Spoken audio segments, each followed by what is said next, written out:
wafdi ay hogaaminayaan madaxweynaha dawladda deegaanka Soomaalida mudane Mustafa Maxamed Cumar iyo wasiirka ganacsiga iyo iskaashiga mandaqada Jamhuuriyadda Dimuqraadiga Itoobiya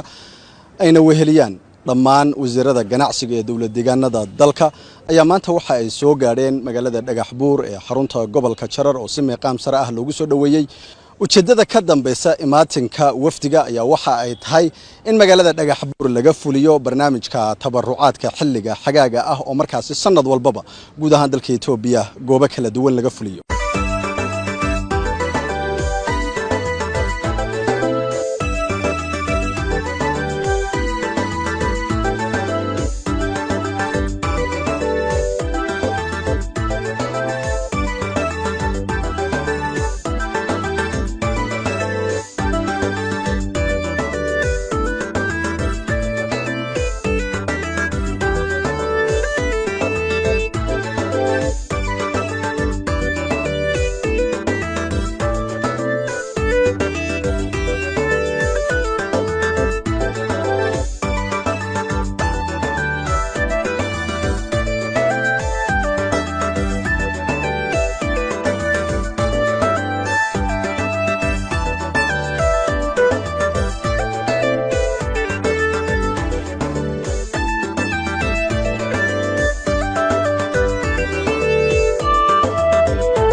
magacayga waxa la yiraahdaa Mukhtaar Goohe yaa la yiraahdaa aad baan ugu mahadnaqaynaa madaxweynaha iyo wafdiga hogaaminayo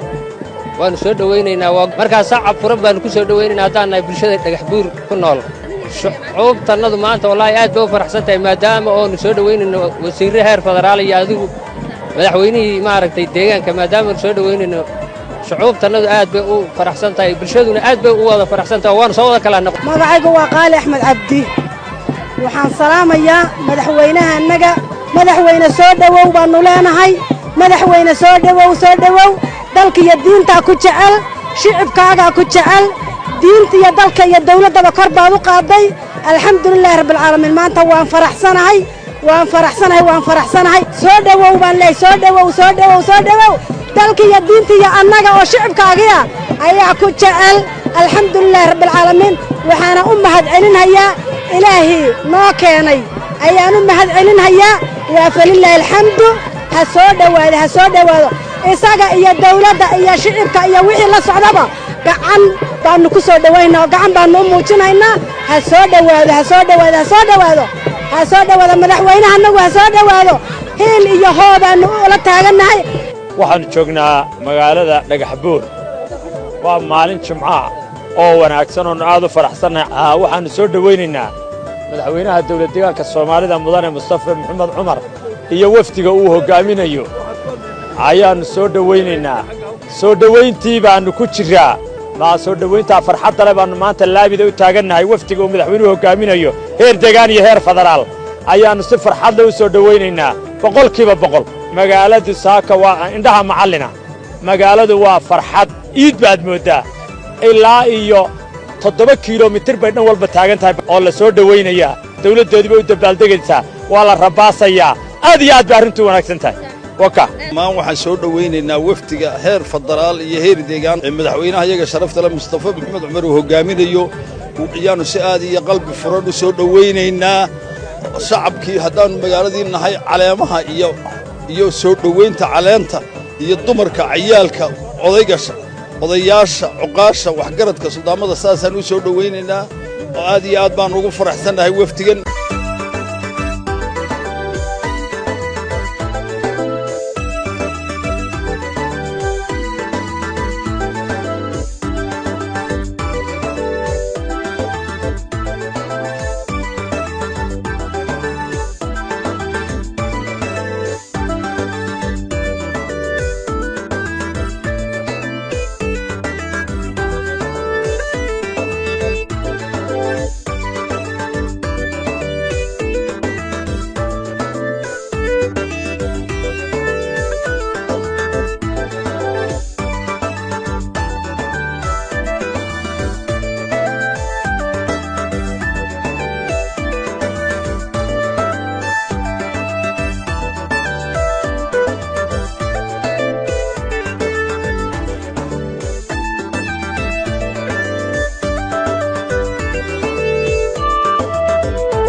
شفتها ساكا والله سفي عوان كفرح سنة ما دام كل كرة كاجري دولة إياه أنتي سوتشي سوى ما هذا لهي ما كجرنا الله مرسل حقي فرح هذا وين بيقول حيسا والله ما شاء الله كفرح سنة هاي دولة ده إياه أنتي لصق من قابس بقى الله بركة يا كريه كلام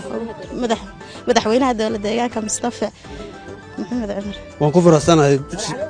ترى أد فرح سنة بقولك وبقول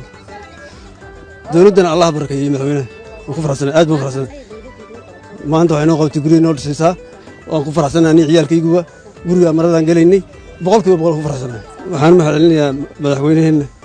وحنا محلني دولتنا لما أنتوا يعني محلني الله بركة لما أنتوا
برنامج اللي يقانو تبرع حلقة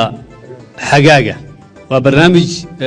هذا رئيس الوزراء دكتور أبي أنتو يمد لبلابي جديس وحوي إلا يسكحرو شعبك ودولة فدرالك يمسؤولين فدرالكو أي تجان ندى ودتك أي وشقيان أي برتان وأتصورنا على فدين مركا أي دتك صوب وقنيانا إنه وحسو كرديان وسيد هذا كهر أي نقاني وسيرو يو تنتهي مادان وإن ودقيقيان سكالابتا أين النقل إنه وحلي مادان مركا هذا ما أنت وزيركو مدن كاساون مشاريع دمنودي حقا كصابسن حقاقة waxaa kamida in la caawiyo oo buwaagta iyo agabka waxbarashada laga caawiyo ilaa 200 oo arday waxaa kale oo kamida 20 guri oo 3 qol midkiiba oo casri ah oo naqshad fiican oo loo sameeyo dadka masaakiinta ah si loo maartay wax looga qabto dhibaatada guriga la'aanta labada hawlood buu isagu yimid ዛሬ መጣንበት ዋናው ዓላማ ሌሎች ብዙ ነገሮች ቢኖሩም ለተማሪዎቹ ujeedada ugu muhiimsan ee maanta u imaanay waa sidii ardaydan maanta in hor fadhida ee taageerada u sameynay ugu adkaan lahayeen waxbarashadooda ka wasaaradda ahaana taageeradan waan sii wadi doonaa mustaqbalka waayo saynisyahanada dhakhaatiirta iyo kuwa bari in la bedeli doona maadaama aad tihiin aan aaminsanahay waa bilow mooye dhammaad maaha waana gurigaanagii si aan idin dhiiri gelino weeyaan muhiimadu anoo ku hadlay magaca wasaaradda waxaan idin leeyahay ku dadaala waxbarashadiina bartu tatanakaru lamaad falgeeno basektaru sum maanta waxaan noo yimid wafti ka kooban laba kooxood wasaaradda federaalka wafti uu hogaaminayo wasiirka Dr. Kaasahun iyo wafti kale oo uu hogaaminayo madaxweynaha deegaanka Soomaalida mudane Mustafa Maxamed Umar labada wafti oo isku dhafka ah waxay magaalada Dhagaxbuur maanta u yimaadeen inay 3 shaqo ka qabtaan shaqada koowaad waxay ahayd guriga wadareed 20 gaaraya oo ah dadka danyarta ah ama dadka masaakiinta loo dhisayo dabcan guriga yar oo daciif ah oo fool xunay markii hore ku jireen inta laga dumiyay in guriga fiican loo dhiso 20ka guri maanta la bilaabay waxaana lagu dhameystirayaa muddo kooban oo 45 cisho gudahooda waa lagu dhameystirayaa laguna gali doona hadii la yiraahdo dhinaca kale waxaa la sameeyay dhirbeeris fara badan oo geeda kun ah oo laga keenay muxuu ahaayeen jigjeey ka soo qaadnay iyo kuwa magaalada Dhagaxbuur laftigooda aan ka dhex sameynay ayaa iyana lagu beeray beerta bulshada iyo meelo kala duwan. qodobka saddexaad wuxuu ahaa ardayda danyarta ah oo gaadhaysa 200 laga soo xulay dhammaan iskuulaadka magaalada Dhagaxbuur ayaa iyagana waxaa loo qaybiyey agabkii waxbarashada oo dhammaystiran. intaa waxaa dheer waftigu maanta noo yimid waxay magaalada Dhagaxbuur dhagax dhigeen saylid caalamiya dhammaystiran kaabayaasheedii asaasiga ahaa leh. runtii aan horay aan siday ay warbixinta nagu siiyaan aan looga dhisin deegaanka 3 gooboodna Itoobiya hadda laga bilaabi doono midna ay baali tahay meelna ay deegaanka Soomaalida oo Dhagaxbuur ay nasiib u heshay tahay. wasaaradda ganacsiga ee heer dal ama federaalka ayaa waxay dhisaysaa mashruuca muxuu ahaayay sayladaasi waxay ku shaqo geli doontaa sanadkan 2017 sanad miisaaniyadeedkaas ayaa la dhammaystiri doonaa laguna shaqo gelin doonaa haddii la yiraahdo. sida aan kaga helay xog wasiirka wasaaradda ganacsiga ee federaalka wuxuu noo xaqiijiyay inay noqon doonto muxuu ahaayay saylad kaabayaasheedii asaasiga ahaa oo dhan leh goobo lagu ganacsado oo gudaha leh goobo xoolaha lagu nasiyo leh goobo maxaan idhahdaa ariga si dhib yar ama xoolaha kala duwan looga rari karo noqotana xarun inay noqoto deegaanka Soomaalida ganacsigiisa xoolaha la xiriira. marka shaqooyinka caynkaas ah maanta la qabtay waxaan aad iyo aad ugu faraxsanahay shaqooyinka laga qabanayo magaalada. shacabkan waxaan ugu baaqaynaa inay horumarka caynkaas ah kala duwan dawladda deegaanka iyo midda federaalka ka imanaya inay kaliya laab ku soo dhaweeyaan lana shaqeeyaan. aad iyo aad u mahadsantiin.